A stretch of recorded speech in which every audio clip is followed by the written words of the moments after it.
Um, so basically we've had the same team running REMAP-CAP since it started back in COVID, which was myself. I've led the team since then. I've led the research nurses since then. There's myself and another member of another research nurse who mainly do REMAP-CAP. There's only one of us that does the pediatrics, and that's myself. We have every morning we get a list of all patients who've tested positive with flu. About 9, 9:10 every morning. And then we run the people that are still in the hospital through the database to check if they're eligible. In terms of pediatric flu, they have their own lists that they update every morning via the ward that we also have access to. We're told to prioritise flu patients because that was what the Department of Health said to do. So we also run the ICU studies, and we run trauma and orthopedic studies as well. We screen the wards anyway for the pneumonia studies. And we just have a very good research culture in terms of the doctors rarely say no. There is that equipoise around Tamiflu, which is always helpful. And that's basically it, really. And like I said, I'm sure that everybody else is doing something very similar. I'm not sure why we are the highest recruiting site. I think there's no secret that we're doing anything differently. Sorry, No, that's I okay. hope you didn't want like, massive, this reveal, but it really, really isn't at all. I mean, Uh, in terms of the list of patients that you say you sort of receive every mhm. morning, does that come like who does that come from? So that The is maps. part of the IT department. We used to have it set up on our electronic lists of eCare for COVID, and it just kind of was able to slide over to flu. With the pediatrics, we also get RSVs, which we don't obviously need, but they do every viral thing. I mean, I think it probably helps that we are a medium district general hospital and not a massive hospital stretching over many floors. And it also helps that the research team are very visible and have been throughout the pandemic, and that because maybe the consistency of it being me throughout probably helped as well because they know they're used to seeing me there. I mean, they all think I'm the flu nurse. Trauma and orthopedics think I'm the trauma and orthopedic nurse. ICU think I'm the ICU nurse. Um, I don't, I think breast cancer thought I was breast cancer nurse for a while. But it genuinely isn't anything. I just find it's managing to work at Milton Keynes, and it has been working. I do think REMAP is probably one of our most intense studies in terms of amount of data and things like that, especially ITU side. Um, so it does help having that consistency of the same staff on it. As today I work from home, so my colleague Tina's on it at the moment, but she's amazing, so I'm not worried about her. She's fantastic. Sorry, No, that, I'm very aware I'm completely smashing up any no, ideas that, of what that's you had that's in fine. this thing. Um, I think because what we've noticed is we have a lot of screen failures from where patients have received they've already received Bloxville, they've already Yeah. received oseltamivir. And I think some sites do find it difficult to sort of get all their doctors to remember that the Mhm. trial is sort of ongoing. So I just wondered how you deal with that when there's new doctors that come on board. How do you make sure that the research team is visible and that the trials happening are sort of remembered by everyone? So we don't give Biloxivir routinely. That's not something our hospital gives. We did have a problem with prophylactic Tamiflu during the height of this season, especially on the female ward. For some reason, they were all giving them it. The doctors on the ward don't like not giving anything. They like so we don't have that option, which makes it a lot easier on the ward. ITU are happy not to give anything, as are pediatrics. Um, we had an amazing associate PI for pediatrics who really helped promote it. We haven't had an associate PI on the same side for the ward or ITU, but again, the consistency of having that same person or the same small group of team, which is a benefit in a smaller hospital. You know, they see you and they know why you're there. They don't assume that they don't think, oh, I think I know that person, but not. They know that you're there for the flu patient. They know that you're there for the pneumonia patient. Or you know, if you're in TNO, they know you're there for the hip. But it's I mean, I'm not, my background is TNO. So my own research is in trauma and orthopedics. So it's not like this is a speciality that I'm very good at.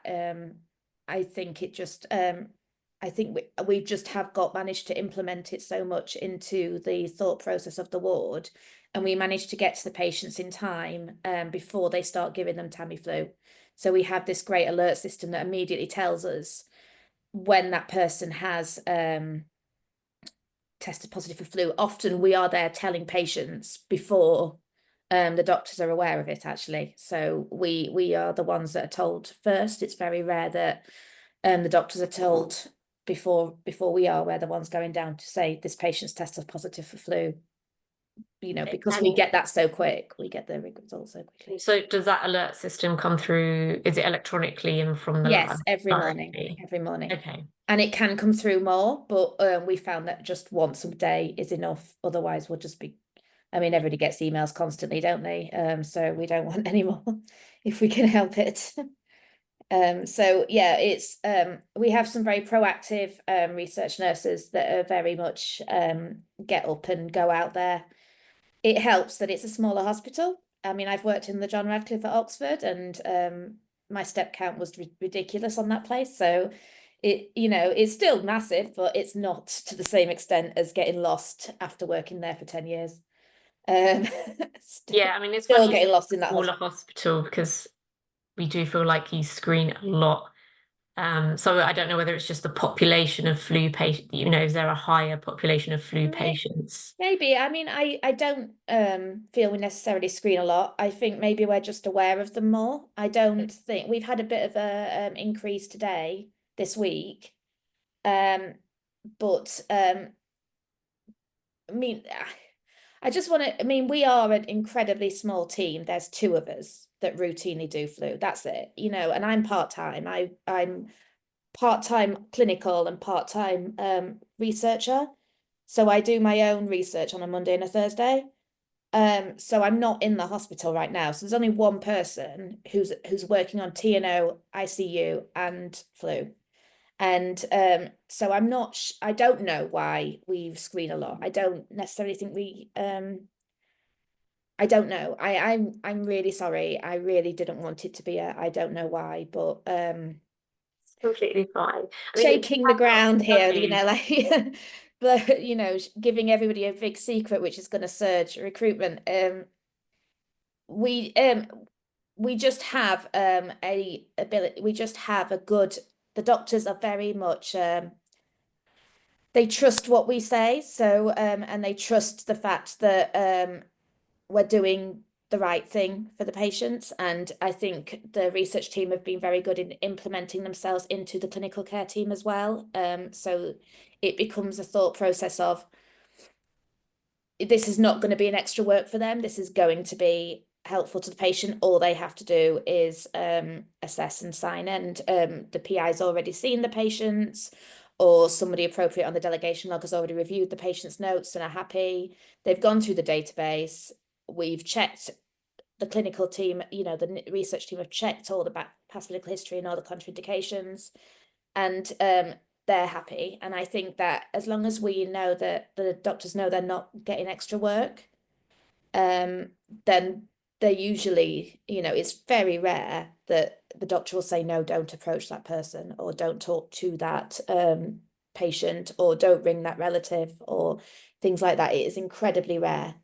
Um, we do get them occasionally. So we do get patients that doctors saying, oh, well, no, actually, we want to give this. We want to give this Yeah. amount for this thing. It's particularly in peds, particularly in ICU. But in terms of flu, it's less likely. That tends to be in steroids and antibiotics and things like that. Um, we treat it as a pragmatic study. So care of the patient obviously overrules anything else. And we're not going to stick to a study if the doctors are not happy with something and they want to change some medication. We try to keep protocol deviations to a minimum. So don't recruit if they're not going to stick to it from the off. But I personally, I think it's credit down to Tina, the other nurse, and the research nurses that are actively going out to look for these patients and are actively screening for other studies as well. But there's 4 wards that we know patients will come into. Okay. So side rooms, things like that, we'll check every day anyway. And the pediatric nurses are also working very well with us, and there's a great sense of pride in the fact that we do recruit well to research and we do deliver that, and I think that's part of it. Okay. And does that include A&E? Would that include A&E in those 4 wards? No, because A&E, we're not sure if they're going to be admitted. So we Okay. found that we did try A&E and they were getting discharged the same day with it, but because the plan wasn't in place at that point, it was creating a lot of work for not the outputs that for not actually Yeah. contributing much to the research. They were maybe getting 1 dose of Tamiflu and then going home after the assessment ward, and they were not sick enough, but the database was still saying that they were eligible. And we still get that occasionally if the Yeah. plan changes midway, but we found that actually if they're admitted and they've managed to get through post take and there's a definite plan, then it's much better. Okay. Because So would you say on those 4 wards, everyone is aware of the study in terms of doctors, nurses? Are they sort of very yes, aware of REMAP? yes, Okay. and they know, and if certainly they will know myself and Tina when we go down, and they'll know exactly why we're there. Okay. I mean, yesterday I got, Do oh doctors God, change a lot as sorry. well? So, do the doctors change a lot, or do Yeah, they? they do. Okay. The registrars and the consultants do stay the same. I mean, like I said yesterday, I got a, oh God, which patient is it? Which, like, don't, a hello might have been nicer. But, Yeah. it's better than some of the TNO that run away from me. So, it's, yeah, I think they're all there. The SHOs are very quick, eager to learn, very quick to get in on it. I do think somebody wanted to ask a question in the chat, Aisha. I'm just looking. There was a hand that I kept seeing, Hi, then it's gone hi, can down. I ask a question? Yeah. Yeah, yeah. Hi, my name's Debbie and I work in the Belfast Trust in Northern Ireland. So we actually have are recruiting across 3 hospital sites in Belfast. Would you be recruiting just on one site, Milton Yeah. Keynes? Yeah, Milton Yeah, Keynes is very small. It's only a district, yeah. medium-sized district Hmm. general. It's not I've worked in the like places like Oxford where it's multiple sites, and I do think that that massively helps because people do know each other a little bit more. And especially Yeah, since COVID where you went ward to ward to ward to ward and you became yeah, known as and I mean also my accent does stick out on in Milton Keynes, being from yeah, Yorkshire. So it immediately, and I'm sure I don't know. I mean, you've got I don't you've got an accent to me. You probably don't in Ireland. yeah, But yeah. people do remember accents a bit more, and it does. Yeah. Well, we find it has been difficult because we are based. With myself and another colleague, and we are based on one of the sites. But Mm, obviously, potentially there could be patients on the other sites. But we did look at patients in A&E. We were getting emails every day from the virology department, and they were yeah. sort of alerting us to patients who had tested positive. But sometimes by the time we went through the patient's details, some of them had been discharged. So obviously they Yeah, were ruled yeah. out. But I was Or wondering, they've had the 2 doses. Yes, exactly, potentially. Would you have greater recruitment among peds or within ICU or? So ICU, we only have a 7-bed ICU. Okay. Sorry, 10-bed. So Yeah. we don't have, I mean, obviously in COVID we opened up in theatres another ICU, and Yeah. but we've not, thank God, ever had to do that again. Yeah. But 7-bed ICU means that you've got limited amount of people. They often get sent to Oxford. Okay. We've had, I think, 3 patients in ICU with flu this, and all of Hmm. them have been enrolled. Yeah. They don't. So yeah, we do look in ICU. ICU is always our first point of call every morning Okay. for the other Okay. things as well. Yeah. But it's a lot easier to recruit to screen 7 beds than 3 trusts, if that makes sense. Um, Yes. We have a separate team for the ICU oh, patients okay. actually. So they did actually recruit a patient this year, which was great news for us. But in the Yeah, moderate state, we've only recruited 3, so we have yeah, struggled, even though we've had all this information. But I do think it's the fact that it's such a large number over 3 yeah, sites. And myself and my absolutely, colleague are both absolutely. part-time. So there's a lot of factors in it. So, but we are so myself and Tina are the ICU research team as well in Milton Yes. Keynes. So You're it's the everything team. well, no, that there's a diabetes. No, I'm joking. There's more teams, obviously, but myself, it is a small hospital. You're talking Yeah. 1 ward for trauma and orthopedics. You're talking you're talking 2 wards for respiratory. You're talking 2 wards for Okay. assessment, and you're Okay. talking a 7-bed ICU, and you're talking 2 peds wards. It Okay. does make it easier, even though the population of patients coming in are Yeah. smaller, because you're more implemented into the hospital, you're more implemented into the team, and it's easier to access patients. If we Yeah. were doing that for 3 wards and it was just myself and Tina, it would be massively overwhelming, and I don't think we would be able to recruit as many, because like you said, by the time you manage to screen them all, Yeah. some of them are not eligible anymore. So Hmm. I Yeah. think that, I mean, we have a very good, Milton Keynes recruits highly on across the board on a lot of Okay. the TNO studies and across of the trauma and OP. I can't talk about Hmm. the other studies, I don't work on them. But Yeah. and I think it's because those that you screen that are eligible, you can get to Yeah. before they become ineligible, because it is literally across the road. It is, Yeah. you're going there anyway for a coffee because Costa's there. Yeah. Well, that's And actually really, really helpful because I just presumed that you must have had a huge number of patients no, no, compared no, to the no, Belfast not at Trust. all. But I think myself and my colleague, we would be based in one site, but it was the other 2 sites that actually would have the respiratory wards. So that meant we had to there's like a bus that travels between 2 of the sites. Yeah. And then if we wanted to go to the other one, we actually had to drive, And then you've got to so that think about the it's a amount long of time time. you're getting there. It's a Exactly. lot. And And just the time it takes to find the patient, find their doctor, find their clinical team, then get the absolutely, PI. So, yeah. absolutely. So But no, we that's really, really helpful. Maybe we should think about just focusing on particular wards or taking a site each or potentially, something. yeah. Yeah. So we've had 2 patients eligible this week, and we got one was today. So I haven't dealt with that. Tina's on that, but Yeah. the other one said yes. So it's like, it's not that we are getting high volumes of patients and picking some, and some are Yeah. saying no. It's just genuinely that only one person was eligible yesterday. We got to her, she said yes. She's on it, and Yeah. it might be today that the chap wasn't eligible or wasn't Mm. symptomatic, but we screen everybody if they're Okay. still in, if they tested Yeah. positive for flu. So that's Okay. maybe why we've got high screening numbers. Yeah. At the same Yeah. time, it's because we're not overwhelmed with numbers at the moment. We were Yeah. really bad over the winter, but we're not overwhelmed with that. And in a way, it becomes more manageable, and your outcomes are better because you're not overwhelmed with it. So Okay. Well, yeah, that's actually absolutely. good advice. Thank you very much. Thank you. No, That's been very it's helpful. okay. Oh my God, I helped somebody. That's really You helped me. exciting. You helped me. Thank you.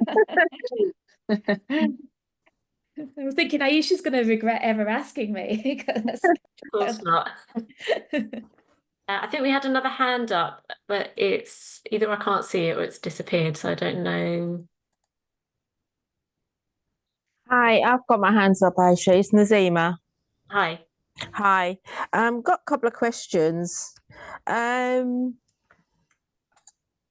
they talk about when you run the list in terms of eligibility from your hospital, Louise, roughly for the day, how many patients can you see eligible for REMAP-CAP?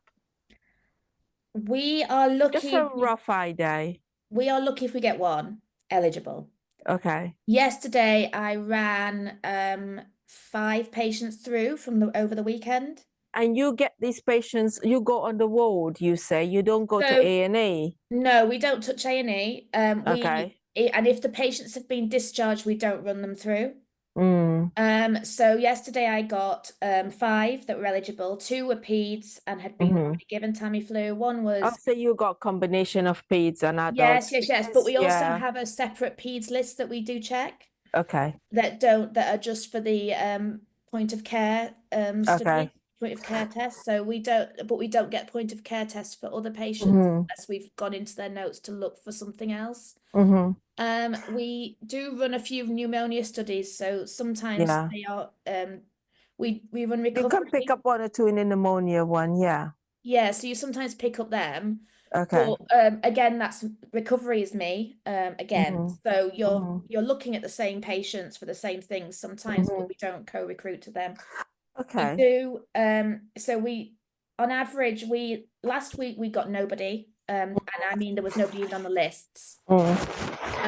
You kind of run things slightly different, and I think your doctors from A&E does things very differently, because with us, we go to A&E, but when we pick up our patients in A&E, what you may find, they may have 1 dose of the medicines. They might be going home that same day because they're well enough, but our doctors prescribe like 5 days worth of Tamiflu, etc. So they still get the medicines to take home because the trust does do Tamiflu for patients. So we kind of lose those patients that are potential. And by the time we get to the wards like you do, our patients has already been on Tamiflu from A&E, and they get sent up to the wards with it. So they've had more than 2 doses. Yeah, that's rare with us. Well, that's very often with us. We've seen that very regularly, hence the reason we are unable to recruit like yourself, because our protocol here is on the trust is very different. Yeah, so the A&E doctors are not involved in this one at all. They have their own stuff going on. Right. And you see, this is a general thing for our trust. Yeah, no, as soon as the patient got tested positive for flu, this is our how the trust Could the PI speak to the A&E doctors to just let them know about the equipoise? We've done that, but as soon as the patient comes in and in the best interest of the patient, and how many days they've been coming in with the flu from home, etc., they've been automatically, this is our trust. Well, I suppose the thing is we don't know that's what the doctors believe to be in the best interest, but because we don't know how effective Tamiflu is, you could argue that it's not necessarily in the best interests of the patient because you're actually potentially over-treating them with something that's not effective. So, I mean, like I said, I'm all for, well, I mean, I'm not sure about Tamiflu, but, you know, give me that Baloxavir, I'm all for that. And I think that you could argue it's not that it's a medication that we're just testing the thing. It's a medication that actually there's no evidence it works full stop. So they may believe it's the best interest of the patients. And I know that peds in our hospital do like to give Tamiflu, and we lose a lot for that 2 dose. But you could argue that actually giving them the Tamiflu prior without knowing it works is not always in the best interest. Does that make sense? Yeah, but how would you know it doesn't work? You don't. If you haven't tried it? That's why you're doing the study, you know. But so, and that's partially why. I mean, so I wouldn't know what to do in your situation because we don't have that, and you know your hospital better than I. Oh, we're much bigger than your hospital. Yeah. This is Guy's and St. Thomas's, and it's very big. Yeah, so we run around to the wards as well, and we do. Yeah, it's a lot. And too. But A&E have their own research going on. I do a lot of research in A&E. Yeah. They wouldn't know me as the flu nurse because that's not why I go down there. I do ring and casting. Quick question though, how many patients have you recruited since you've started?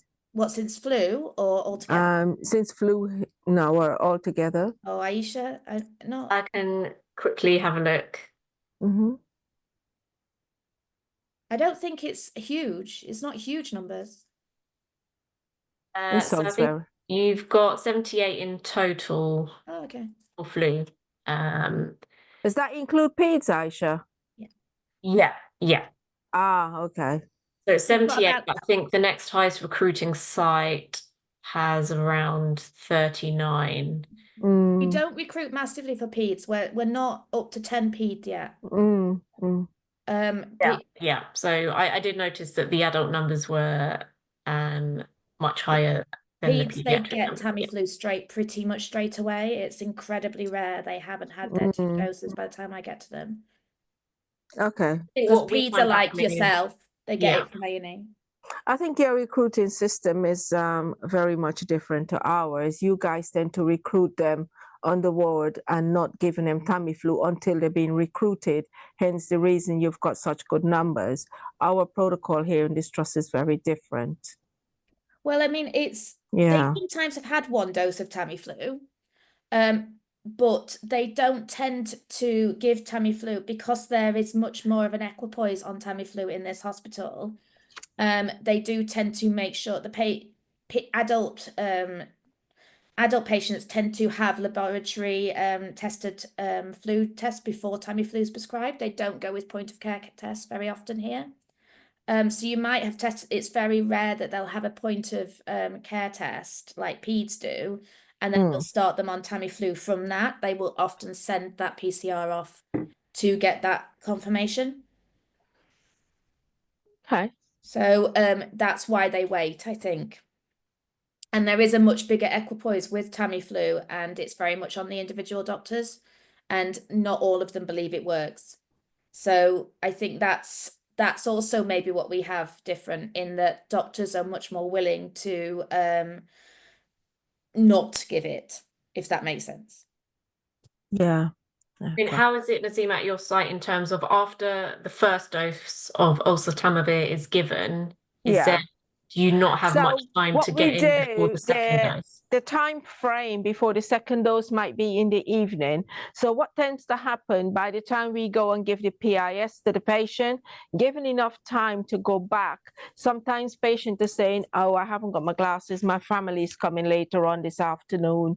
Or they got admitted because of an emergency situation, they got admitted. The time frame is not enough for the patient. For us, it is to understand that, but for the patient, it's not. They Okay. might need their family input in regards to that. They might need a little bit more time. And by the time that happens, Aisha, they've been given the second dose of Tamiflu. So we tend to lose a lot of potential. But like I said earlier on to Louise, our protocol here in this trust, we automatically, once the patient's been tested positive for flu, we do prescribe Tamiflu for the patients. Even if they're going home, they get it as TTOs. So, And that for point of care tests, following point of care tests as well? yeah. Okay. So, we tend to lose that potential. So we haven't got a lot, I'm afraid. And How quickly do you get informed of a test result? Do you have to so we have the look same for it, or alert do you get system on the computer, and we Okay. go every day. Within 24 hours, we get updates every morning, and we as soon as we log in, we just run the list. We look at the eligibility and that sort of thing. We send it to the doctors just to double check things, and we go down straight away to get to these patients with the PIS. Yeah. And sometimes they just having breakfast, they just want to, they're too tired to read it straight away. All those things you have to factor in Yeah, of course. consideration, but some people are just too ill to focus on a trial. They just rather take the medicine, and then again, because we automatically prescribe that, the doctors do, the question is always around, why do I want to join your trial when I will get the same drug anyway? Would I still be treated? That's the question we get asked a lot too, Okay. So actually no, we give it like, so if it's a ward patient, they are going to get something. So we don't Yeah. have on the ward, we don't have the option of nothing. That was one thing, the stipulation the doctors didn't want on the ward. Yeah. ICU and pediatrics, we have that option of nothing. But the ward, they know that's one thing I think that massively helps us, is that they know they're going to get something. So we do the same thing. Oh, okay. We do give them Tamiflu regardless, they will get it. But they will normally say to you, well, what gain would I get by joining your trial? Because they're going to get the same medicine in any case. They will be treated, standard of care. Yeah. You know. Yeah, I mean, I guess. So that's the question we get thrown as well. Why do you, what benefit is it to me if I join your trial when I'm going to get the same? We don't know the answer. We don't know the answer of what is better. Yeah, so they I get that. Yeah. It's just they're may not see it the same way, or they may not care. They don't see that they're contributing. I mean, Louise, how do you find, do you get the same issue with patients wanting to wait for relatives to come in to consider the study, or do you feel like maybe they are not necessarily the PIS? Not necessarily with this one. We do get that with other studies. They tend to have less of a time constraint. We do try. I've found especially with COVID as well, I found that actually, even though I prefer to leave them with the PIL, sometimes sitting with them and reading it through with them also helps. I do tend to read, because we recruit, I don't know if anybody else recruits to one of the white studies, which is hip fractures, and you get a lot of patients who are very elderly with that one, and that they really aren't always great at focusing. Sometimes reading through the PIL helps, but I mean, these are all methods that I'm sure that you are absolutely au fait within. But by you reading through that, is that part of the informed consent for the patient? Yes, so we read through that with them, and we sit with them, and I will read through the PIL with them. Okay. And it will be time consuming, but because people are also very good at saying that they've read something and not have read something, just to say yes to make you happy. And I could say that going both ways, because it can seem like, you're trying to encourage them to go on the trial, but at the same time, you're supposed to give the patient enough time for them to think about it. Yes, I get that. But it also reiterate the fact is you're explaining it, and a lot of patients, by reading it themselves, may need some of that information breaking down. I can see the positive in that. But the other thing as well, some patient, or are we allowed to read it to the patient? Is that part of informed consent? I don't know why you wouldn't be allowed to read it to the patient, because if they've not got their glasses or something, what? We do allow the PIS to be read to a patient if they, for example, don't want to read it or have difficulty in reading, etc., or they just prefer someone to read it to them. We also have video consent, which, again, if some people just prefer a different format, that would be available, but obviously they would still have to have a copy of the full written PIS in addition. I get that, yes. Yeah.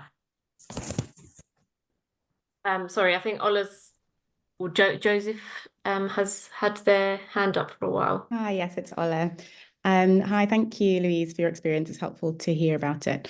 So I'm one of the associate PIs on the paediatric side at St Mary's in London. And we often find that we have children who are eligible, but then at some point later during the day, we find that actually they get better very quickly. And so they fall into that exclusion criteria of not being discharged within 24 hours. And so we often find that actually we may give them time to read the patient information sheet, and then actually by the time it's the end of the day and we speak to the treating team, they then sort of change the plan and say, oh, they've improved, they're starting to eat and drink better, they're not on oxygen actually now, and they can probably go home within 24 hours. So I was just interested to hear about your experience on the paediatric side about that. And my second question was, London being quite a diverse area, we have lots of parents where English isn't their first language. And so we're obviously waiting for the ethics approval for the translation of some of the patient information sheets. But I'm wondering what your experience with, getting consent and recruiting for the families where they don't speak English well. I don't speak English very well. Sometimes, I'll be honest, if I don't have somebody that can speak that language, I can't approach them because I can't rely that they're going to understand what I'm saying. We don't have a high population of people that can't speak English in that. So I can't, I'm not sure how to answer that one, Ola, sorry. In terms of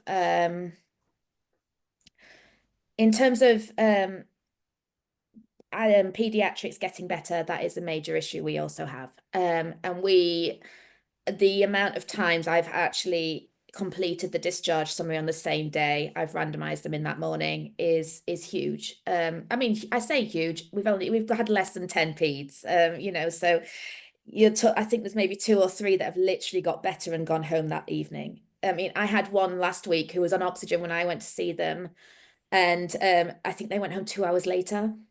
And I literally wrote the notes as they were walking out because I hadn't had time to get there quick enough. So you have to go with what you're told at the time, and I think that's the difference. I think you. Oh, in that morning, for example, if they're not going home, then I will approach them if there's no plan to send them home. After that, that's on the clinician. I can't, because otherwise you'd always have that. Everybody in our hospital has the words aim home to 24 to 48 hours if they're not on oxygen. Everybody. And so it needs that clarification, because otherwise I would just put going home today or tomorrow. And it wouldn't, we just wouldn't get many people. But yeah, I think that I think we do have the same problem as you, in terms of that respect. I think that in Milton Keynes there will be usually somebody with the patient who does speak English. And so I've not had an experience where, no, that's not true. I had an experience in ITU where we recruited a lady with professional consultee during the height of the pandemic, and when they woke up, they didn't speak English and we couldn't get a translator. And that was a tough one to manage. And I think we ended up, I can't remember what we did. We might have withdrawn her because it wasn't fair to keep her on something that she couldn't It's difficult to get a translator available at the time of COVID. It was, I think it was difficult to get anyone at the time of COVID.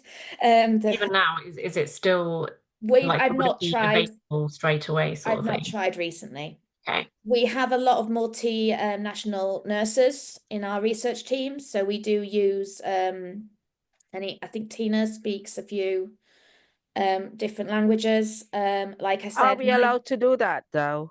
Are we allowed to use nurses to translate? Because I didn't think we could have done that. I think well, we do. Protocol. It's not in the protocol. I don't think we're allowed to do that. We don't it can be specify, seen that you're influencing the patient. So they would have to be able to be fluent and translate the PIS accurately. I mean, we don't currently have exact guidance on that, but that is something that we could look into and clarify. I think that needs to be clear, because you can have nurses we've done that before in other studies. Yeah. It can be seen that you're coercing the patient, right? And we need to be clear on that. Yeah, I was also wondering, Aisha, is it also possible to maybe have video translations? So we also have patients, for example, they have a very unique dialect from the country that they are from, and we don't always have translators available. And obviously for the very rare dialects that aren't spoken frequently, it might be a bit more difficult. But for our trust in particular, we have lots of Arabic speakers from different countries, and actually sometimes they don't always want to read it in its entirety from the patient information sheet. But if somebody was actually dictating all the information that you need for informed consent in a video in their language, is that also possible to incorporate that into the consent process? That's a We very can- good idea. Yeah, we can look into video translations. At the moment, we've only got the English video. When you play it on YouTube, there's the option to play it in a different language, but that's not necessarily 100% correct or it's not a certified translation. So we can't say that that's okay to use. We would have to get the video officially translated to be used rather than just use the YouTube function. So what do But you again, that's something we can look into. do at Guys and Thomas then if somebody does need a different language, but would you just So not we use approach- language line. We use language line if we Okay. do have that. We don't use a relative. We can use an independent person, but we're not allowed to use that. And I have a strong feeling that's in the protocol. And we were given PIS, and we were told that there were going to be PIS in different languages. And they did ask, there was an email came to us at Guy's and St. Thomas's here, what language do we want the PIS in? And they were going to do in about 11 different languages, including Mandarin and all sorts, because I was reading through that. But I haven't seen that as yet. I mean, we So we're haven't currently waiting for the latest amendment to be approved before we can proceed with I thought the that was in translations. progress. Yes. so Yeah. I in did receive an email about that, but we don't ever use relative or nurses to translate to the patient, because if I'm going as a nurse, I don't know if that's the exact word to use. If you use somebody independent, yes, it can be seen as bias. Is there a reason why you don't allow relatives to translate? Because I would assume that's a very common scenario where relatives we help don't use relatives. the patient understand. No, okay. I've never used, like I said to Ola, if I had somebody who didn't speak English on the REMAP-CAP trial, I haven't approached them. We do use other nurses in some studies that are not usually not CTIMS, but these nurses are usually independent of the trial. They're not involved in the trial at all. Okay. So we don't use people that are in trial. It is quite common for us to use because we have quite a multilingual hospital as well. The doctors often use nurses to discuss it with the patients if they can't be understood and things like that. And we have, I mean, I think once I saw them get one of the catering managers up to help translate to the patient in terms of their care. So I do think that if we have used nurses when they haven't been part of that study and they have been independent of the study, we don't have a great access to language line at Milton Keynes. But we don't often, like I said, get people. I think, like I said, we only had one person that we couldn't get a translator for, and we withdrew them.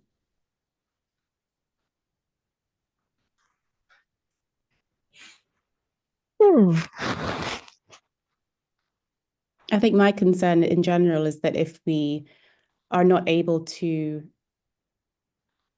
recruit these eligible patients where we're struggling to get consent because of a language barrier, then the data that we derive at the end of the recruiting process won't really serve all of these sort of underserved groups that we're trying to get data from. So we might have lots of information at the end from the trial, but then it may not be applicable to certain patient groups. And particularly in large cities like London, we have such a diverse population that it would be a shame if we don't actually get the information we need to be able to serve all of these, well, from the pediatric side anyway, from all these different The only issue with the translations is we would translate the PIS into the most common languages that are requested by all sites. So that would still not cover, I don't know, a language that has a rare dialect, for example, would not be covered because we'll be translating into the most demanded languages as opposed to every single language that I think this is not unique. I mean, the study I'm leading at the moment, I'm working on, a big part of that is trying to figure out how to reach underserved and under represented groups in the NHS. And obviously there's a big equality push and in the NHS at the moment to try and reach out to underserved groups. So I don't think it's unique to this study, this issue at all. Yeah, because I mean, you know, it's a matter of it costs us, and we also can't translate it into every single language that may never be used. So it is a bit of a difficult one in that there still might be somebody who does not have access to a translated PIS that is in. And the time frame as well, we also have to take Yeah. into consideration the timing of the first dose and the second dose, and getting a translator in is very tight, you know. I think Alexandra wants to ask a question, Aisha. Yep.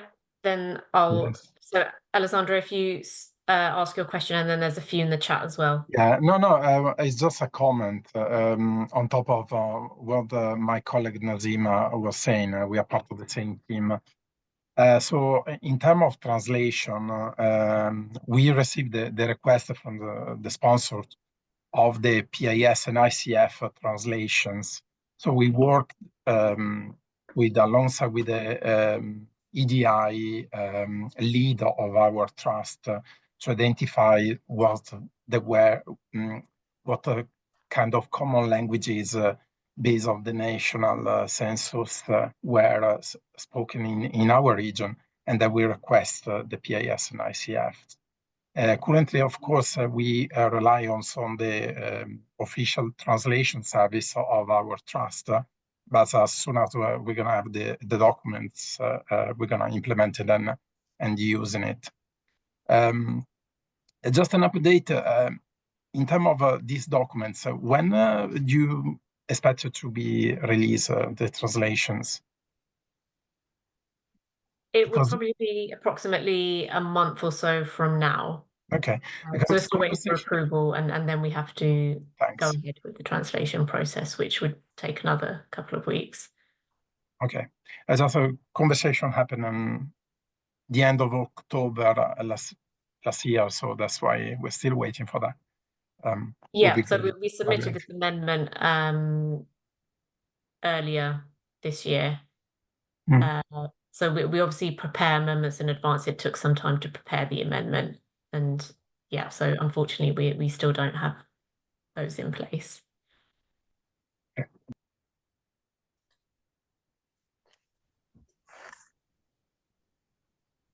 So let me just look at the chat. So I think Mary White, you've just mentioned that, or you're asking, do other pediatric centres screen all flu positive patients?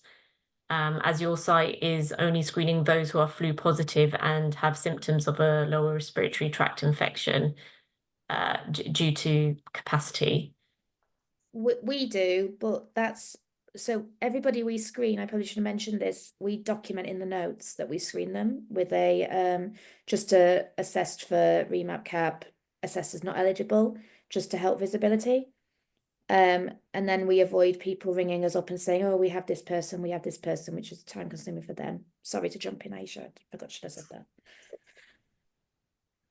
I don't know if anyone else wanted to comment on what they do. Do you screen all flu patients, or do you have a particular way of screening them?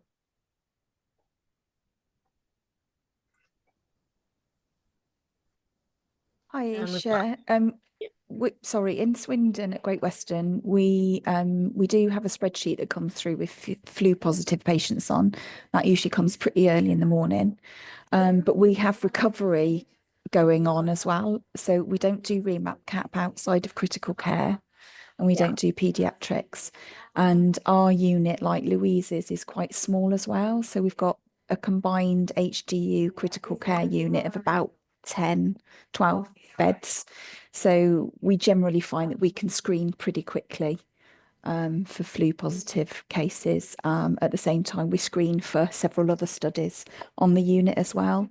You quite close. Swindon's quite close to Milton. Yeah, we are, aren't we? Yeah, yeah, we are. And I think our hospital sounds like the same size.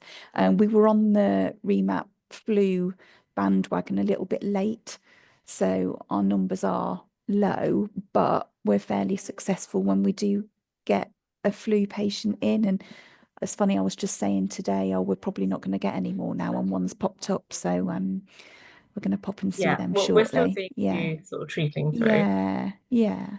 Every day I hope it's the last one. Last one this year. Last one. Last one. Last one. Yeah. And I think Alfie, you've got your hand up. Hello. Oh, can you hear me? Yep. Oh, lovely. So just hello quickly. My name's Alfie. So I'm the new clinical research nurse who's joined the infectious diseases team in Imperial Trust. Okay. Just regarding the translated PILs for patients whose primary language isn't English or whom are unable to speak English, how would we gauge information understanding and retention in patients who aren't able to fully communicate their understanding of the PIL, as well as questions they may have? Would this be in combination of use of translators to firm their understanding, or I'm just genuinely curious. Do any sites have experience of how they deal with this, or? Do you mean if you have just got a translated information leaflet? Or do you mean Yes. if you okay. Just if this if we're to use translated leaflets for patients who can't speak English, I know it's part of like our role as recruitees to kind of gauge their retention, so whether that the information we get, they're able to truly understand it and verbalize it back to us. So I'm just curious, if we're to implement translated PILs for those who can't speak English or it isn't their primary language, how would we gauge those that understanding?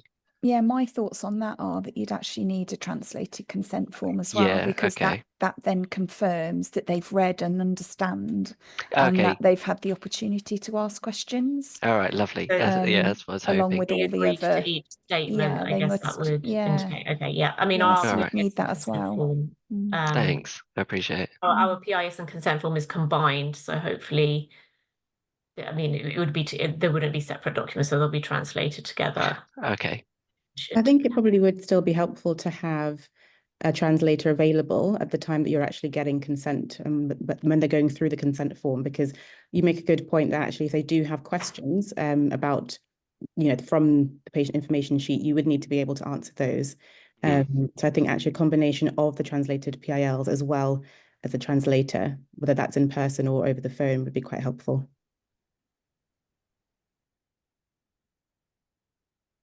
So there's a question from Debbie. I think you're asking, do other sites have the steroid domain open? There are several sites that have the steroid domain open. Did you have any particular questions about the steroid domain? I was actually just wondering if the higher recruiting sites are recruiting to that domain, because I've only heard people mentioning the antivirals. We have both domains open, and we've recruited to both, but each time they've been recruited to no treatment. And obviously in Belfast site, we have the no treatment option, and that has proved problematic because people don't want to take the risk of having no treatment, even though we try to explain this is the point of the study, to try and actually work out if Tamiflu works. That's the whole reason that we're doing this study. But I just wondered if other sites were having issues with, if they had the corticosteroid domain open, just because no one had mentioned it as yet. Yeah, we recruit to both. We do have no treatment available in ITU and PEDS, and I always feel I don't enjoy. I mean, I don't enjoy flu, but I don't. It's definitely more difficult to recruit in ITU and PEDS with that no treatment arm available. Yeah, it's a big barrier, I think, because patients, you're approaching them when they're feeling at their worst. Yeah. And in their head, they think if they give me some medicine, I'll get better and I'll get home. So that has been an issue for us. And if it was my family and if it was my child in hospital and that somebody told me and that was an option, I wouldn't. I know that's the thing, you know, you have to give them the choice, and unfortunately it puts them off if they think there's an option of no treatment, and maybe the person in the bed beside them is getting treatment, and they might get better, and it might not be because of the treatment, but they'll always think I should have had that treatment that would give me a better chance. Agreed. Yeah, So maybe that's something to consider as well. We can go back to our PI and see if we can maybe consider what you're doing in your wards, that everybody will get something. I think as well is that, I mean, sorry, Isha, we always do make it very clear as well that the doctors are in charge. So if they don't get treatment and the doctor still wants them to have treatment, say a few days after or something, they will get, it won't put that barrier on it. And I sometimes that we say that as alleviates well, a bit of stress. Oh no, I know I'm telling you. This is what I mean. There was no secret that I was coming in with. I know. I was hoping for some magic, magic recipe there, but will I make it up? It has actually been very helpful what you have said, because there's just a few issues that it's different. So maybe we can make a change for next year to have more success. Oh, don't talk about next year. I know. We'll be doing this forever. Oh God. Forever and ever. No, we're going to cure it this year, I think. Got a good feeling. That's it. This could be the last opportunity we have to recruit, because we're going to cure it and it's going to be gone. Thank you. I'm just looking on the FAQ sheet. Sorry, I haven't put my hand up. Because I'm sure there was something on there about the corticosteroids as well that had come up. And it was a good sort of solution, but I can't find it at the moment. It's 83 questions long. But I know that we've got the corticosteroid for, it's shock dependent, isn't it? There's a in ITU, yeah. In ITU, sorry. Yeah. You can use it in use it in the wards in the moderate domain, as long as they're on oxygen. Right. And then they don't, as long as they're not on a corticosteroid for another reason. Yeah. You know, you're not going to stop it. If they need it for, so then that kind of rules out people as well. But anyway, I just thought I'd bring that up. Is that not just dexamethasone rather than shock dependent though? Yeah. Yeah, okay. There's a lot to consider, isn't it? I think if we just reiterate to patients that, you know, if they do start getting worse, then obviously the clinician will always do what's in their best interest, regardless of what they've been randomized to. I think it would be good if, I don't know whether sites are currently recording reasons for why consent may be declined, but if that is one of the main reasons is because they don't want to take the risk of getting no treatment, then it would be good to record that so that we can sort of look at the consent, the reasons for declining consent or screen failures.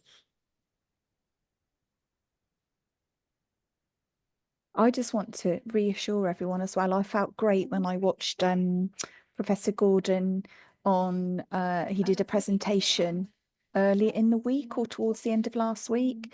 And when he was talking about REMAP-CAP to his peers, he did say that it can be quite a complex study. And I was really relieved, because sometimes I feel like I'm second guessing myself sometimes and talking myself out of something or into, and I'm like, oh yeah. So that was really reassuring. So if anyone else is feeling like that sometimes, he agrees. It's definitely the most like multiple studies within a study. That's the nature of a platform trial. Easy in some ways, but maybe not so easy in other ways.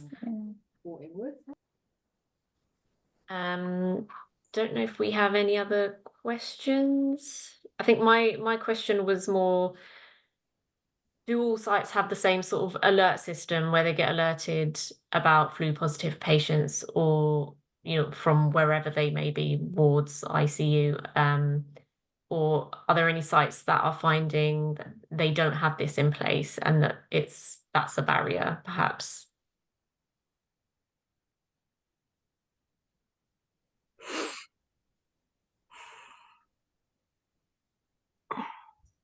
I'll assume there's no issues with that then.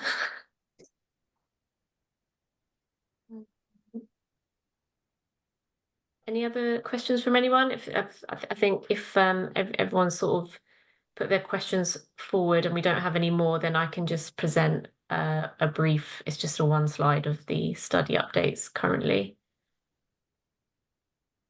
I'll just share that now. Thank you, everybody. Thanks, Louise. Thank you, Louise. Just give me a second and I'll try and share the right thing.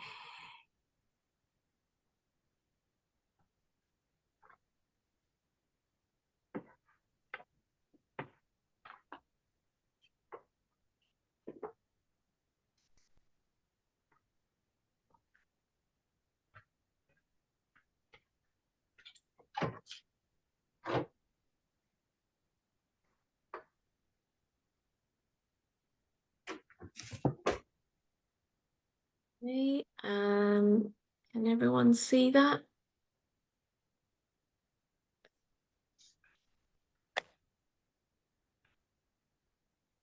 Yeah, can see that. Okay, yep, so at the moment we've got 63 adult sites that are recruiting and 12 pediatric sites in total, and we've still got a few pediatric sites and adult sites that are still in setup. And then over this season, from October to present, we've recruited 191 flu patients. So I think that's been the highest number since we opened to flu a couple of years ago, which was at the end of 2022. Last year, I think it was approximately 140 patients that were recruited. So yeah, we've managed to recruit more than last year, and that takes us to a total of 364 patients.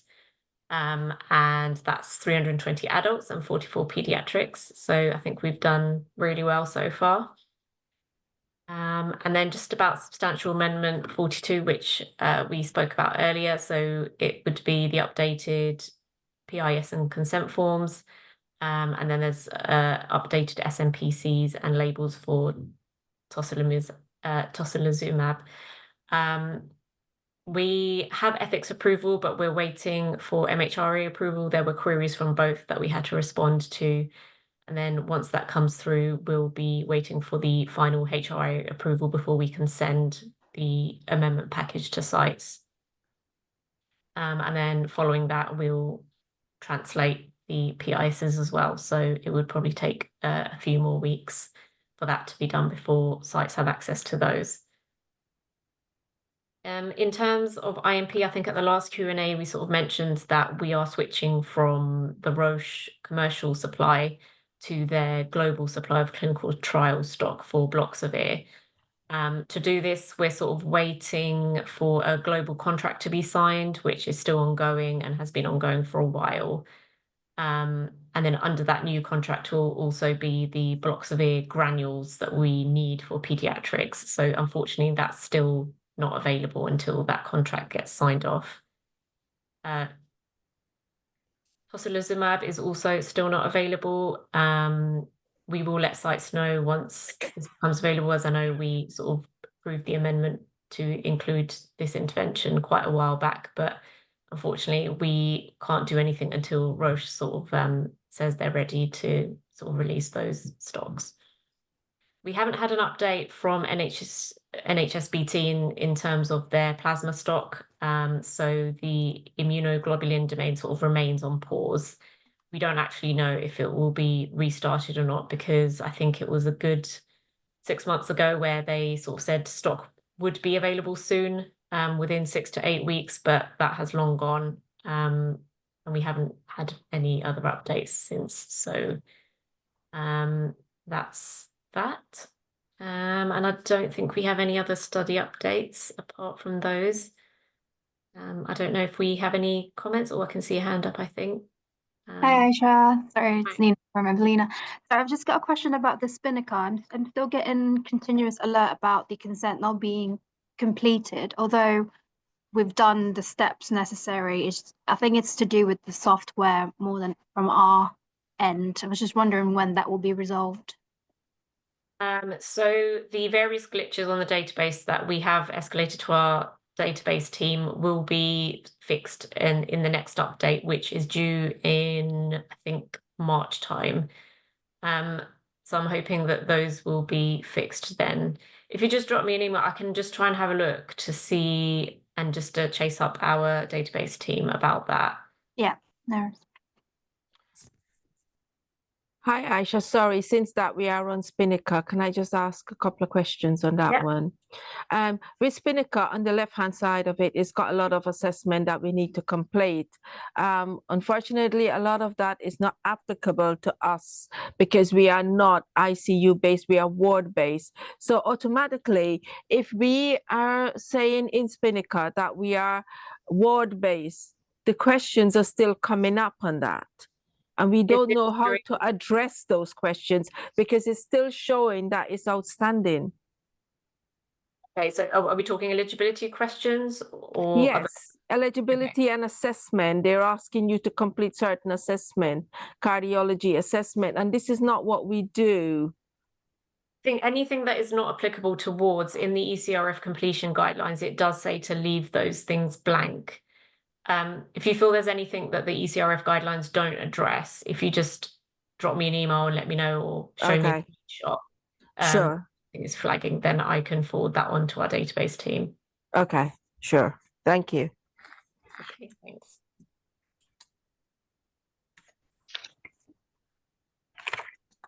Any other questions or comments from anyone?